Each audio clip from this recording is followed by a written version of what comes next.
Hey guys, it's Amanda from AmandaReads, and today I'm coming to you with my September wrap-up. Now, my camera has actually died and is out of battery, and I don't have time to charge it since we're already so late into October, so I'm going to be using my phone, so if it looks a little different, that's why. In the month of September, I finished 9 books, which I was pretty impressed with because September was a really stressful month for me. I was really busy doing a lot of extra things that I didn't necessarily need to be doing, and so I was actually amazed when I counted and found out that I had gotten through 9 books. The first book I read in September was my TBR Draw Challenge from August, which was Not a Drop to Drink by Mindy McGinnis. I gave this book 4 out of 5 stars. This is my Goodreads review.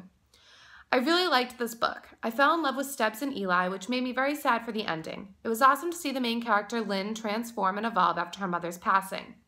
I didn't really like that the epilogue was so many years later when there's a second book coming out, because I'd have liked to watch Lynn grow up in that case, but it seems she's already in adulthood at the end of the book. We'll see what the next book has in store. That is one thing. At the end of the book, Lynn is like completely grown up, and I was hoping that the next book would be her continuing to grow into adulthood, but if she already starts at adulthood, then it's not going to be like that, so I'm a little bit hesitant to go into the second book.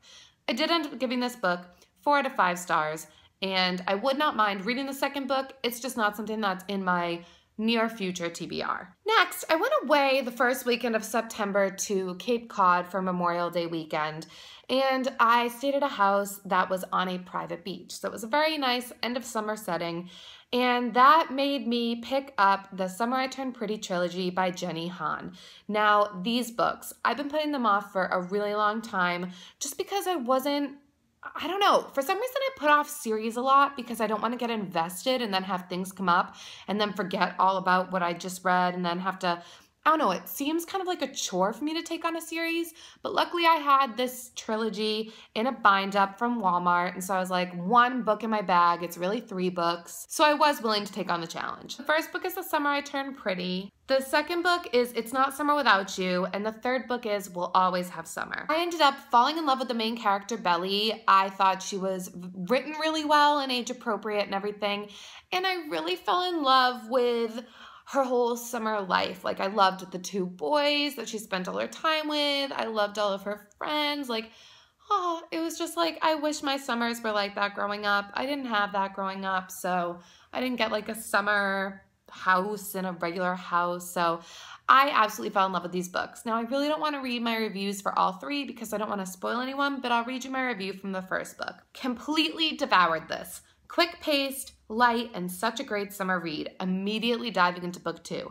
And it's so true. I read these books like within the matter of 48 hours. They were just so friggin' good, and I gave every single one of them 5 out of 5 stars. Next is when school was starting to get a little overwhelming for me, and I just felt like I had work piling on top of me, and I wanted to escape. I did start a series, but it is not a crazy series. I started A Series of Unfortunate Events by Lemony Snicket. Now, I never read these books growing up because for some reason I thought they were like horror stories, and I thought I would have nightmares from them, but a lot of people on BookTube were rereading them, and I was watching their review videos and realizing that it sounded like something I could pick up, read one, put down, and not have to go back to the series immediately. The books are a series, but they don't rely on one another, if that makes any sense. So I picked up The Bad Beginning, which is book 1 of the 12, and I gave it 3.5 out of 5 stars, and this is what my review said. Very cute, and definitely would have loved this as a kid. Great vocab for young readers.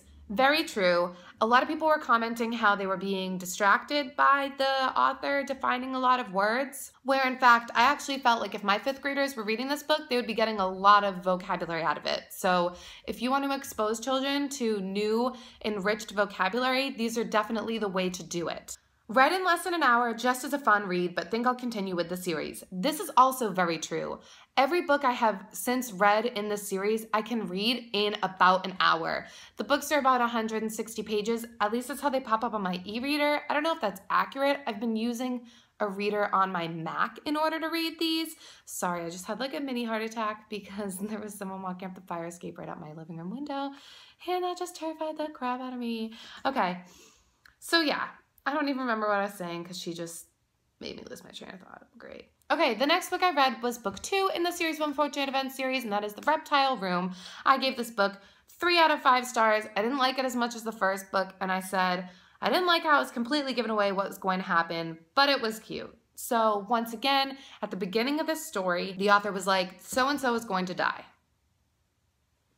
So then I was like, reading the rest of the book, like, I already know what's gonna happen. There can't be that much you can throw at me now. But again, this was a cute book to escape into for about an hour of my busy life. Next, I'm still not sure how I feel about my decision to do this, but I jumped into the Luxe series. Now I have the first 2 books in a bind-up. So the first book is Obsidian, and these are by Jennifer L. Armentrout. Now I'm sure you've heard about these. If you haven't, just put Luxe series into YouTube and I'm sure a bunch of videos will pop up. They're a very popular series, but I've been holding off because I was worried that 1, I wouldn't like it, 2, I would like it too much and then be like addicted and not doing my work because I'm a huge procrastinator, and that's why I really hesitate reading series during the school year, or really at all, because if I have something I have to get done, I will just think about that book the entire time and I will not do it, and that is not okay. So I was holding off on reading it, but I picked it up and I loved it. I gave it 5 out of 5 stars. It felt like it gave me kind of like a Twilight feeling, better than Twilight, and you can disagree with me if you want. I loved Twilight when I read Twilight, but for some reason now when I go to try and reread it, I'm unimpressed or like can't get through it. I can read Twilight fine, no problem, but for some reason when I get to New Moon, I like quit halfway through. I just got that vibe because of, you know, the main character is a girl and the boy is like unattainable, distant, doesn't want to tell you what he really is, and that's exactly how it was with Twilight. So that was the vibe that was the same for me. It's like this girl is trying to figure out, she knows there's something up, but does she really know there's something up? And she's trying to figure it out, and then the boy comes out and tells her, and then you still fall in love. It's forbidden love. And the sexual tension in this book alone was enough for me to give it 5 out of 5 stars. I was friggin' lapping that up like a cat with milk. But yeah, I gave it 5 out of 5 stars. Then I started reading book 2 of the Luxe series, which is Onyx, but I did not read this book as fast because I did have so much work going on. So I actually didn't complete that yet in the month of September. So I picked up the next 2 books in the series of Unfortunate Event series. So I read The Wide Window, which is book 3, and I gave that 4 out of 5 stars. And my review was, I liked this better than the second book. I liked that their guardian was smart by leaving them clues and giving them something to solve.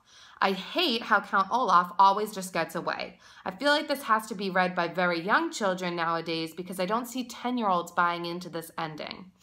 It's true. At the end of every book, Count Olaf is revealed, but he gets away. He just simply runs away and no one runs after him, and he just gets away every time. And I could see if I tried to read this with my students, at the end they'd be like, really? The cops don't come after him and just get him? Like, this is stupid. I could just see them having a very negative reaction and just talking about how unrealistic it is. And I know that these books are meant to be silly. Hey guys, so my last video cut me off and I didn't actually realize until just now when I went to put it on my laptop. I don't think I can catch a break when it comes to filming, and I know that this quality is absolutely horrible, but stick with me.